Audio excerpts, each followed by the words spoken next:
Because to be white in 1963, and I would argue still today, is to have the luxury, the privilege, if you will, of not having to know black and brown truth. You can be oblivious to the reality of people of color and suffer no consequence. Very, very segregated country.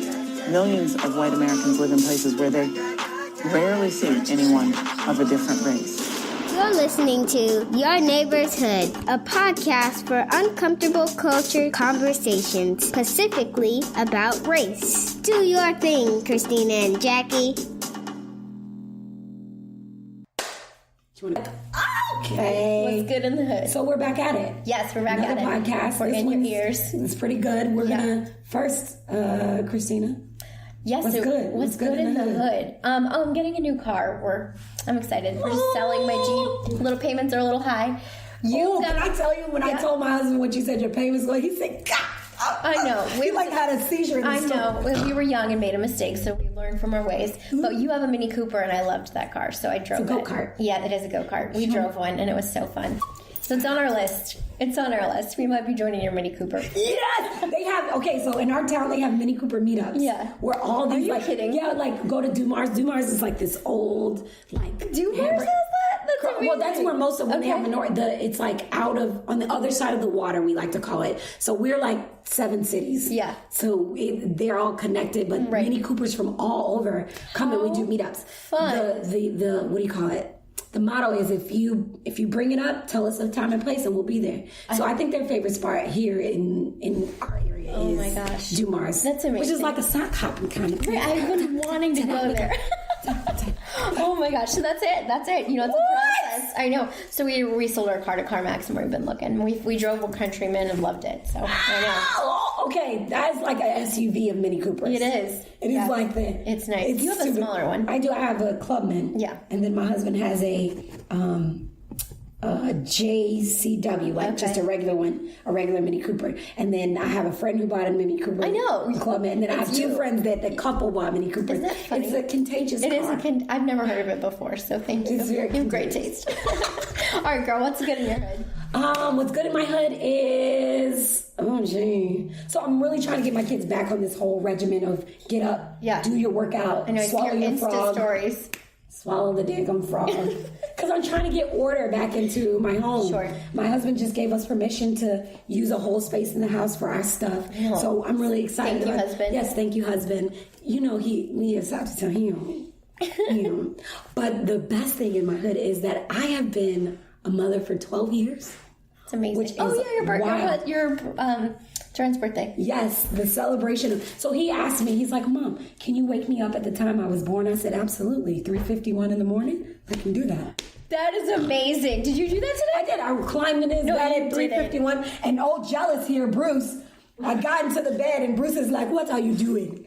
What are you? So at the moment, he gets really jealous. He has this weird thing with me and my son. So I rolled in his bed. I said, hey, Puffin, because that's my little nickname. He's like, Mom, I'm sorry. I'm like, you're still asleep. And he starts telling stuff. And Bruce is like, jumped on the bed and is like separating the two of us. Oh my God. I'm like, okay, Petty. Have a petty party somewhere else. But yeah, I'm really excited. We bought my son a bird. Oh, I know. Which is funny. so I gotta funny. see that.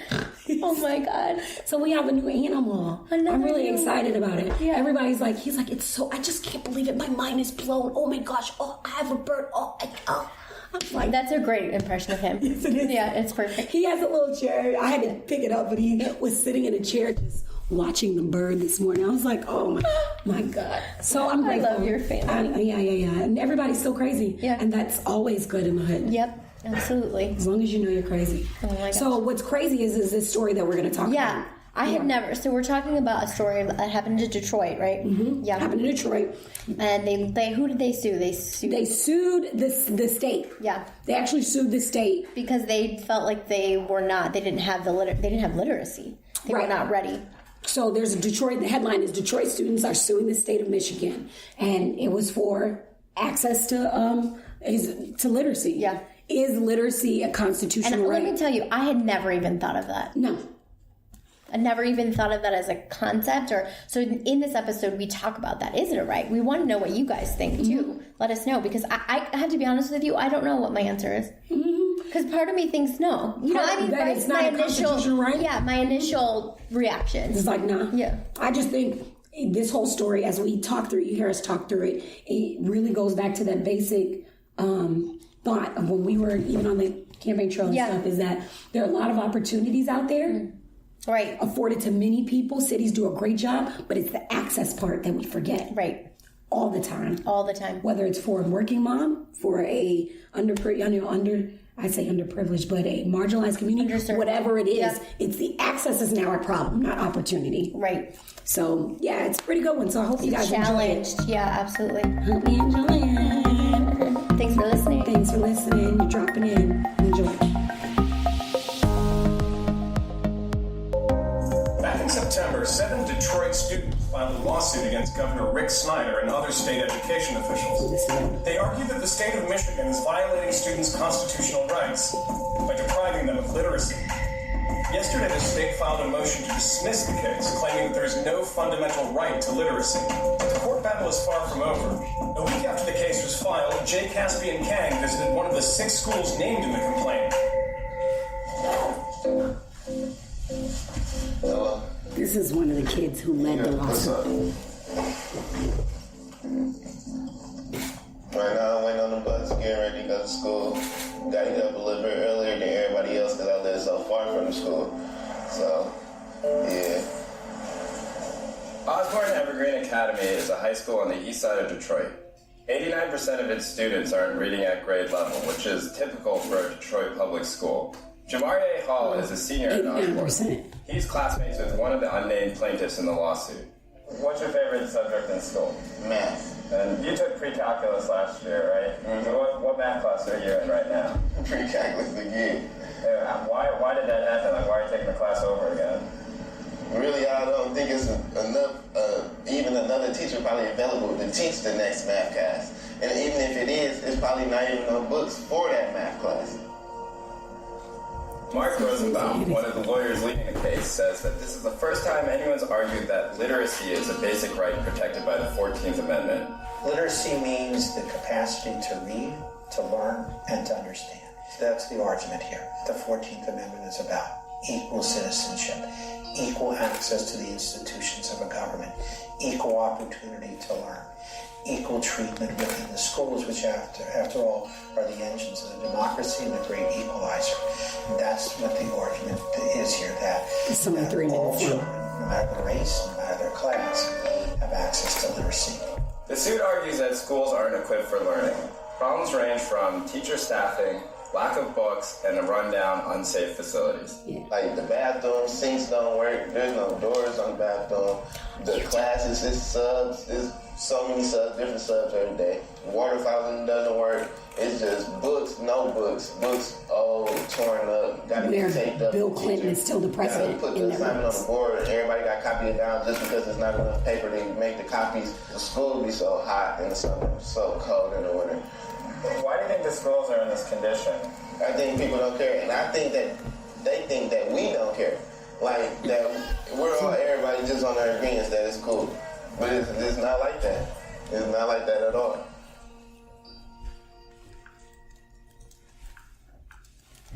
So I think it's a couple things that go to this, is that perception of that minorities and hoods. Right. They're just that way because they are. They're just dumb because. So that I wrote that down. I wrote down a note of that. Is like, child said that we don't care. That we don't care. And I think that like breaks my heart, because it's like, they're human. Why wouldn't they care? Why wouldn't they want to go to a school that they can take pride in? You know what I mean? And I know. And where's the assumption coming from? Like, how can people in their right mind assume that kids feel that way or parents don't? You know what I mean? That seems crazy to me. Because I feel like it's because of marketing, and that's just the way that we marketing of what of black people, gotcha. Of non-white people. It's the thing about it. I think we talked about it, where it's like, well, they're lazy, they're dumb, they're not hard workers, they don't want to. You know what I mean? Mm-hmm. They don't want to put in the work. I pulled myself up from a bootstrap, but how are you going to say this kid doesn't even have? What you used to say? Oh, when you go said, I got to make the shoe. You know what I mean? Don't have the boot. Yeah, I don't have the boot, and that's where this is a part of that. Yeah, is that they don't even have the boot. Right. And so, and what did he says something amazing, like, if you don't have literacy, you have an inequality, because literacy is the basis for everything. So you can't take place in society. You can't move yourself up if you can't read correctly and then not even just have literacy, but critically think what you need, which is a huge skill to get forward. Mm-hmm. And part of that too is it's like this young man is going to go out into the world, right? And I don't know how old this is. Mm-hmm. This is 16, right? This originally aired in 16. That same boy, when I found the story, he is in Florida at a community college taking remedial classes, trying to catch up. And what he said that made me that upset me was that he's like, I'm sitting in these classes and I feel like something's wrong with me. Like I'm dumb. Right. So then not only do you have a system where you're preventing, he can't start his little life because he's not not prepared. He's not prepared. But then think about the mental side of that, of inadequacy, and then still having to live. Yeah, that's why I think that point is a larger thing to pull away from this, is like we underestimate the emotional side and toll that can take on you. Okay, and let's think about this. Self-esteem. What does that do to your self-esteem? What does that do to your self-confidence? Because those are skills, softer skills that we don't think about, that you need to go into the workforce, that you need to become a self-actualized adult. And if you don't have that, you're already behind. Already. Yeah. I'm looking at, because he said it's a violation of the 14th Amendment. And we talked about this on the last episode. Yeah, I know, I mixed that up. What was the 14th Amendment? So the 14th Amendment, 14th Amendment was adopted on July 9th, 1868. Is one of the Reconstruction amendments. The amendment addresses citizens' rights and equal protection of the laws, was proposed in response to former slaves following the American Civil War. That's just it. And would you feel equal if you had a school system, No, and my question for that kid would be, and thankfully they even thought to do that lawsuit. You know what I mean? I wonder who, because I think when you're in it, why would you even know that it's an insidious system set up against you? But they don't know. Would they even know? I don't think so. You know what I mean? As a child, do you even think through that? I don't know because I wouldn't. Right? Why would you? That's what I'm saying. Like, why would you, or where would you learn that? And this goes back to what we were talking about before about. Part of the reasons why, if you look in our own backyard and people's ability to advocate for their kids, right? How can you advocate for your child when you can't advocate? And we learned that. Remember when we were on the campaign trail and there was that mom that stopped you because she was wasn't it behavioral issues with her son? I think so. You're talking about the one who was crying on the porch? Yes. Or the one that entered. Well, I talked to her first, and then you came up. Okay, yeah. And she was just venting, and I didn't really know what to do. And you stepped in and were like, well, we need to teach advocacy to the parents so they know how to take it home. You know what I mean? Because they don't know how to teach their children to advocate for themselves. And you got to look at it. These kids have parents, and it's not that their parents don't give a shit about them. They care about.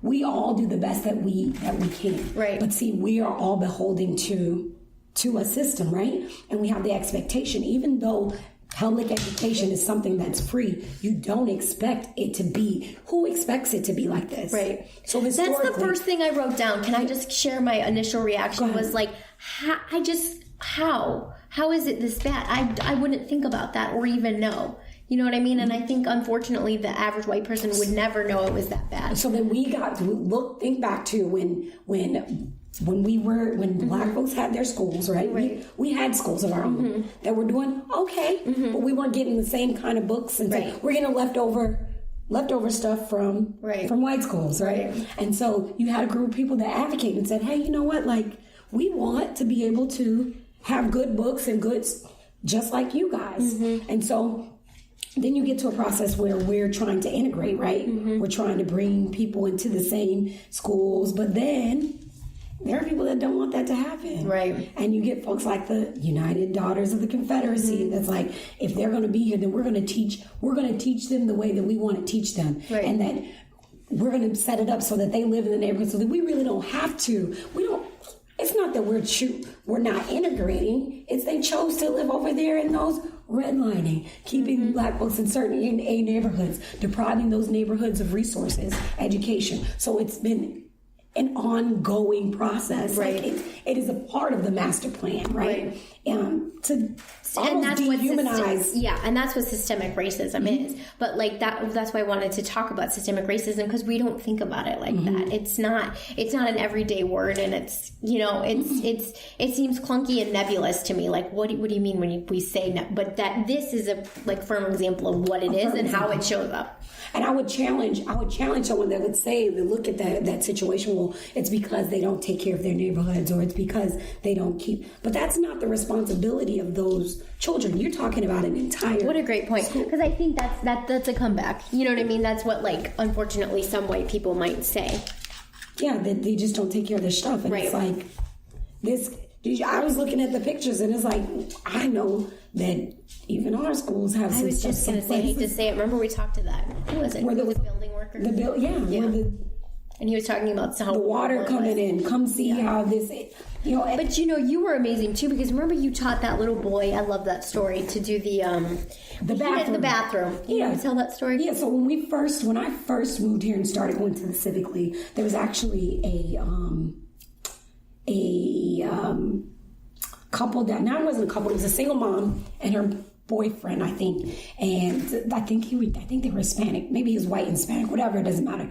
But he would come. He started hanging out with the kids up the street, and he wanted to go to the Civic Leagues too. So I'm like, come on, let's go to the Civic Leagues. Let's do what we got to do. Right. And he was always talking about how his school was jacked up. He's like, we don't have this. There's bugs. There's this. There's that. His sister would come. She's like a tomboyish like me, so I kind of liked her. If I see her walking up the street, I'm like, hey, how you doing? Because and they would always tell little stories about how their school had. I saw a mouse. I saw this, or this dean is racist. And and it's like, y'all, there are certain things that you can do, and they're like, well, okay. I told the kid, hey, the council person's going to be at our Civic League. Why don't you? She's going to ask what are some issues. That's your opportunity. You've told us. I taught him how to go to the guidance counselor, how to talk to the dean, how to go. People don't take kids seriously sometimes, and he ended up. Our council person, he emailed her his whole times and dates. He came here. We even had to set him up an email account. At that point, I don't think I knew that my kids were in elementary school, and I don't think I knew that the middle schoolers have their own email address. But he emailed about there not being doors or locks on the bathroom doors, or even doors in some of the boys' bathroom. He sent that email, and I think 2 days later, he comes running up the street. It was so funny. So excited. Because you know when kids are running their backpack, he's going from side to side, and he's like running on the street, and he's like, Miss Jackie, there's a door on my bathroom at my school. I'm like, holy snuckies, who did that? You did that. And we did a happy dance in the street, but he felt empowered. Yeah. He was like, oh my gosh, like I did that. He was like, and now for these roaches. I was like, yes. Now we can move that. Yeah, right. But it was just that, like, teaching him, like, you showed him that he could make the change he wanted to see. Yeah, you can be the change that you want to see. But it can be very difficult. Oh, absolutely. When you are in spaces where I do not knock parents. Doesn't matter what your race background is when your main priority is to put food on the table, is to make sure there's a roof over their head, that they got proper clothes to get out the door, that you can't get thoroughly involved in everything that's going on in the school, which is why civics is so important. Knowing we say the four corners, right? Knowing those neighbors, because if I'm showing up and I've got 10 people to report back to, then they can gain that information and we can do better together. So it is truly about even people that are not in those neighborhoods looking and saying, that shit's not right. Right. That's not right. And I would think that if there were parents like from other suburbs that knew about this, they would be outraged. This wouldn't happen in a white school. I think that it would not happen in a white school, but it would be I think it would be a mix between outrage and, well, that's not my circus, not my monkeys. Right? Like, that doesn't have anything to do with me. Because when you look at even where we're at, is there are a lot of people. I mean, you've got people that are in areas that are being gentrified. Their kids aren't going to the schools in those areas. Of course they're not. They're going to the private schools. Right. So it's like, it's not my issue. Right, and that's what I'm so passionate about. Oh my goodness, Bruce Come on, is like buddy. trying to find his way. Come on, buddy. Come on. Come on, buddy. You can sit up here. So we have to give Bruce the opportunity to sit. Are we done? Okay. Okay. I think he's done. All right. So now that Bruce is ready, Bruce, and we're closer to each other. Yeah, absolutely. Does my breath stink? Because I No, don't know if I I brushed. think we're good. I was on the go. Nope, you're good. Okay. But what were we saying? Oh, that it wouldn't happen, but that's why I'm passionate about our podcast, because we're trying to get people to see that this is Norfolk. It's everybody's Norfolk. It's not just one. So if one school's inequitable and doesn't have good things, but it goes to what you're saying too. The people so Park Place is gentrifying. So you've got people there that may live but don't send their kids to those schools, so they have no concept, none whatsoever. And some people live in places like you do. If you go on your run, you're seeing 3 different levels of income. Oh my just God. on your own. Yeah, so listeners know I live in a place called Ward's Corner in Norfolk, and I live next to Titustown, which I like to ride my bike or with my husband, and we'll go. And there's not poverty, but it's just lower income. Then you have me, lower to middle class income, and then multi-million-dollar houses. Just on... Right, not even 0.5 mile. I mean, I run through 3 incomes in half a mile, and I have never seen that before. And so I always think, like, what are the issues that each of these families is going through? And what strikes me is that they live so in close proximity but do not share, or they experience Norfolk very differently. Absolutely. And that breaks my heart. And that's the truth about cities that are dealing with things. Yeah. These kids are experiencing, and they feel, it is, when I get upset. Yeah. Mm-hmm. Our non-voting citizens, like, we have a responsibility to do our due diligence. Doesn't matter what you look like to them. These kids cannot vote the right people in the places to get the things that they need to get done. They can't do it. But you can, right? Which is why part of what we say is this all does come down to civics, is that if you are a person who doesn't believe that these sorts of things are right, and you may not be you may be white or you may be non-white, then here's where you get involved. Right. You vote. Right? You put the people, show up to vote. You do those little things that you do to put the people in the places that are going to say, hell no, this is not okay. Because we don't all rise together until we take place in a system that's there. But you have to give a shit. Right. Like, I know. Do you know what I mean? It starts there. It's like, starts with like, do I actually care about what's happening to these people 0.5 miles up the way? If you do, right? Or if you even have a hankling, then part of that is... And that's a lot of what we talk about, and that's why we do this podcast, is people aren't aware. I hate to say it. It's just they're not aware. So even if you're living 0.5 miles away, you still don't understand the issues in your own community, but they also don't see it as their community. My son asked me, do you think, because I was talking about our last podcast, I was like, in 71, they lowered the voting age to 18, from 21 to 18. He was like, well, let me tell you something. It's so funny. He said, either we need to lower that voting age, or it needs to be mandatory for y'all to vote. Oh, wow. I said, that's amazing. Well, my friend, that's part of civics, is that it's not going to be mandatory. And even if it was, you're still going to have people that are going to try to prevent certain demographics of people from voting.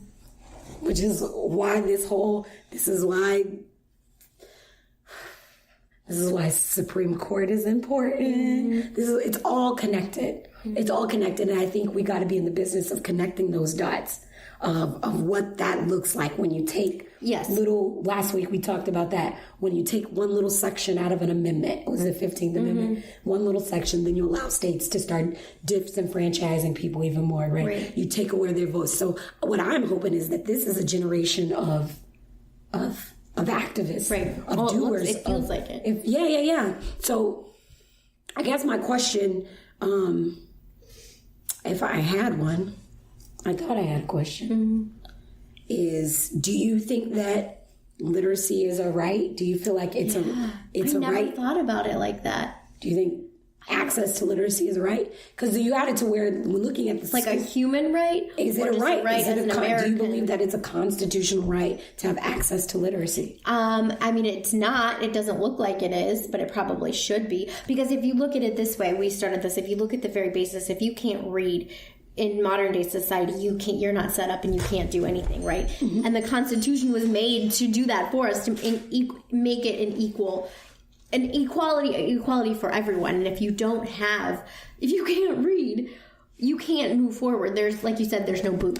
I feel like this is a crime in its own way, mm-hmm. because it is a strategic or complete neglect to mm-hmm. our non-voting citizens. Like, right. This is not done on things like that. That's not done on accident. Right. That's what I was going to say. So like, that's what I was looking up with systemic racism is like, was the Constitution written with minorities and Black people in mind? And it also speaks to what are citizens' rights? Because when I'm looking at the 14th Amendment, it says, this amendment addresses citizenship rights and equal protection of the law. Right. So does access to literacy fit in there? Right. Is that citizenship rights? Well, but that's not, when the Constitution was written, I mean, Black people didn't have rights. Did you see what I'm saying? And that's where you see the disparities today. We didn't think about it. Yeah, it's written in a different time, which is right.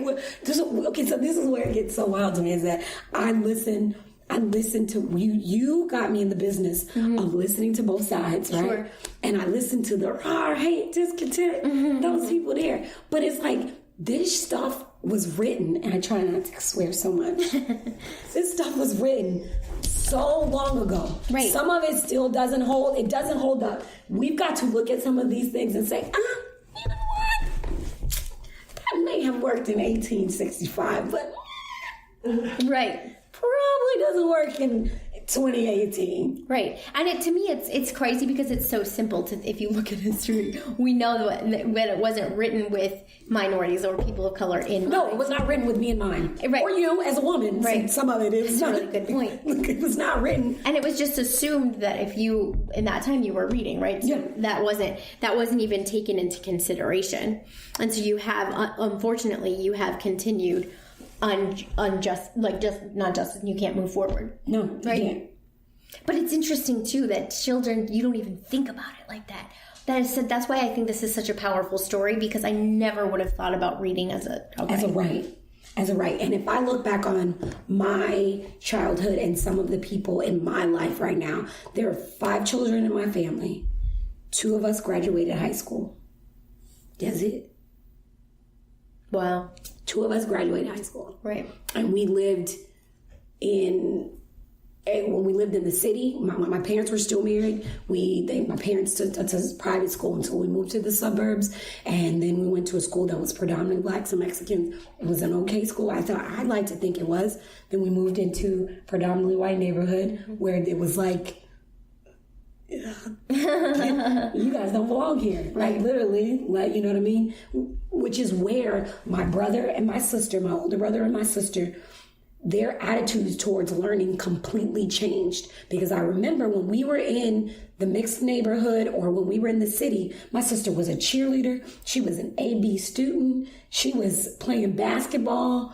I can remember seeing that. And I told you, haven't lived most of my life with her, because at that point when we moved in that neighborhood where it was like, you're not welcome him, she became a runaway, she became a drug addict, all these other things, you know what I mean? Yeah. And so the beauty of that, I guess in a sense, is that I don't know why I'm saying beauty of that, but that I don't know if it's ironic or the crazy part in all of that is that we were in a predominantly white neighborhood at that point. We weren't in a hood or anywhere. Right. And there were still systems put in place to keep my brother and sister from excelling.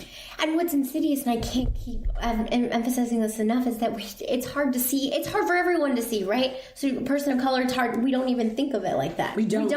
And as a white person, you're not even aware of it for the most part. Some are. Again, we talk about our woke spectrum.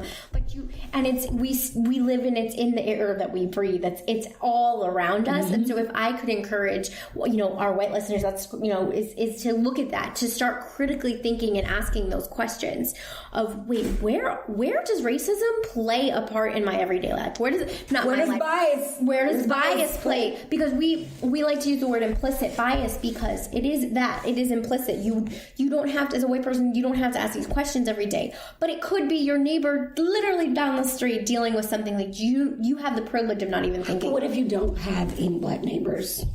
Yeah, and that's half the issue. And that it is, because I grew up like that. Mm-hmm. And that's why I'm almost 30 years old and now just coming to these realizations, is because we live such different lives. Mm-hmm. So even if you don't have black neighbors, it's just taking the time you're listening to this podcast, that's your first step.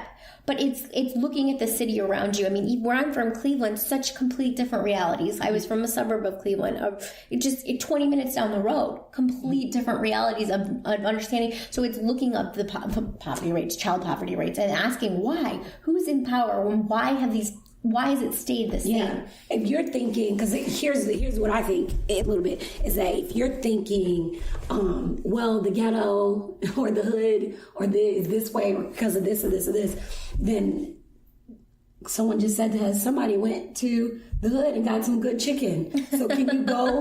Right. Can you go somewhere that's a hood? Okay, hit to something, because that was, when I was growing up, if I had a friend that lived in Cleveland, even a white friend, my family would be like, you can't go there. It's dangerous. Yeah, it's dangerous. So those little words, that's what pisses me off. I know. It's because it's those little words that's Yes, we get passionate about that, because that's just it. Challenge your thoughts. But why is it dangerous? Right. Is that based in fact? And do you really know that? Because people would say, we'll have some sense of this area that it's dangerous. Because I get so mad because I love where I live, and then I'll say, listen, the place that you think is amazing, all that has more crime than we do. Sure. But then I get super, super mad. Like, I just heard about the shooting that happened after the ODU, and I get so mad, and I'm like, setback for 10 years. Like, one incident, like it's a setback forever. Like, and it's not fair that has to. Even though on another side of town, 6 people could have got shot. Mm-hmm. But if it happens where around in our neck of the woods, it's like, told you so. Told you. But I would encourage, so what I don't want to happen is that white people use not being in the space, being in places where there are not any non-white people, because this isn't just a black and white issue. It is a cultural issue. Sure. So if you don't live in a space where maybe it's your side of the world is where it's a discrimination or a bias against Muslim people or against Hispanic people or whatever it is that we can no longer use that as an excuse to not hear those stories, because we have this thing, it is so cool, it's called the internet.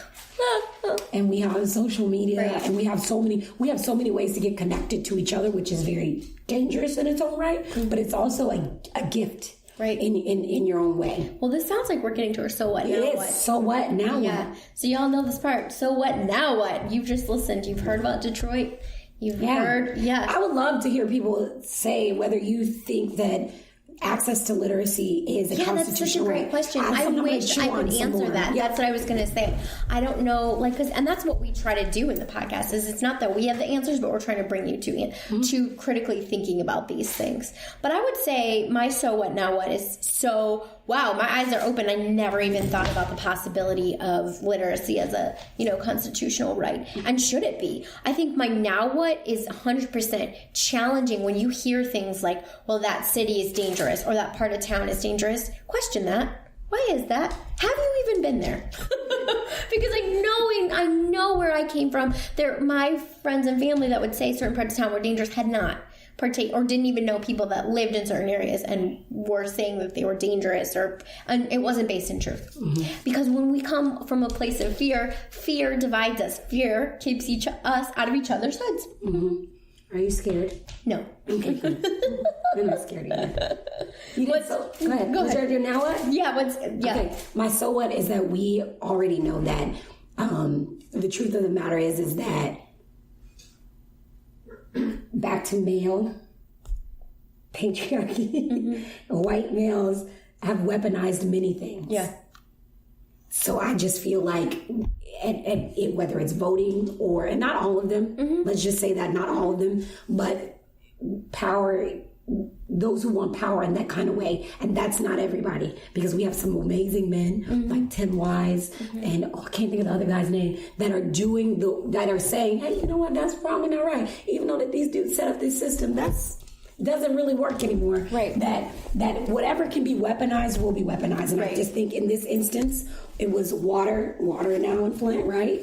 Environmental you know what I mean? racism. Environmental racism. It doesn't. It's just another. It is another thing. Right. That is not new. I don't think it's new. I just think this is the first time you're hearing people say. And it's a new way to think about it. Yep. Yeah. Yep. And that's why I think that's so now powerful. is that we know that there have been so many things over time that have been used to keep a divide between, quite honestly, poor white people or middle class white people and non-whites. Sure. Right. And just to be because this is a very large part of the population's issue, because rural. Can I say that? Rural. It's hard to say. Break for control. My son keeps making fun of me because of the way I say juice. Juice? What's wrong with that? Juice. Oh. Juice. I think it's fine with me. Okay. It sounds normal. He says like juice. No. I'm saying juice. I think it's fine. Okay. I get sensitive to some words. You're fine on that. Okay. Rural. Now you got me overthinking. I'm overthinking it. So there are rural parts of the country that have this very same issue. So this is not necessarily a white, non-white issue. It's a class issue. It's like most things, right? Right. Like most things, and covered in color. We cover it in color, and we keep two segments of the population divided. But the now what is that we've got some amazing creative problem solvers. Yeah, civic innovators. Yes. I love that. I love that. Yep. Civic innovators. And I believe the more that we get these little people, these our little citizens in on these sorts of conversations, right? Because I think it's much easier for someone who these things might be uncomfortable to hear the voice of the folks that can't vote. Right. Listen to Little those citizens. voices. Yeah, listen to those voices and let's problem solve together. Those kids couldn't do that by themselves. Right. I'm sure that there's some people that say, you know what? I believe in your problem. And as someone who has the ability to stand up and show up for you, let me do it. Right. So pick your issue. Whether it's bringing arts, because I told you I was looking at that Obama fellow lady that brought little theater to her town because that was something. To the rural town. To the rural area. You know what I mean? Like, pick your poison and figure out where does a uncomfortable culture conversation lie in it. Right. Hear some of those voices and think of creative ways to solve it. I love that. I love people. I do too. And community. Most people. Most people. Well, that was a good episode. That was a good one. Thank you for bringing that story up to me. I would have missed it. Yeah, you always have good stuff. Yeah. You always give me this. We challenge each other. Yeah. Yeah. And Bruce said, this was good. I hope that it is over now. So that you can get love. Can pet me. Right. Yes. Well, all right. Thank you for listening, guys. Yeah. Stay curious. And make it a great day.